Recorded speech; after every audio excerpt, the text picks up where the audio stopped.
another thing that adds more complication on top of it is binge eating works. Like it quote unquote works for coping. That's Um, true. Scientifically, like, so we know that binge eating in the short term reduces cortisol, which is our stress hormone. Mm, that We creates a also know problem. that creates a problem. I mean, we also know that like when your dopamine goes up when you're binging, right?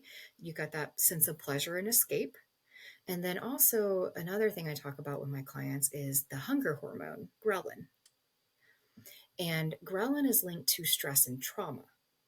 Okay. So when your body is stressed, or like when you have high levels of ghrelin, it makes the brain more vulnerable to traumatic stress. All right. So it makes food seem like an even more appealing coping mechanism. And so it kind of goes both ways. So like when your ghrelin is high, your brain's like, oh, carbs. Mm-hmm. Carbs make serotonin. Serotonin makes our mood better. Let's go Oh, find carbs. interesting. And so there's a lot of science behind it. And it's something that's fascinating is, the joke is like when women are premenstrual, right? They're looking Mm-hmm. for chocolate, right? Mm-hmm. That's what everyone says. There is a scientific reason why your body is looking for chocolate. There's a chemical in it that your body needs, right? Yeah.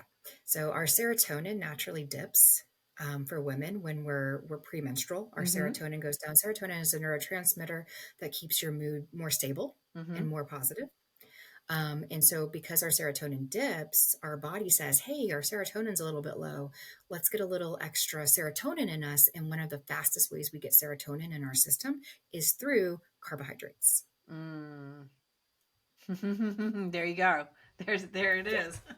So it's very nerdy, it's very sciencey, but I do believe that like understanding the science behind it helps people not demonize this Exactly. act, right? They need to Exactly. understand.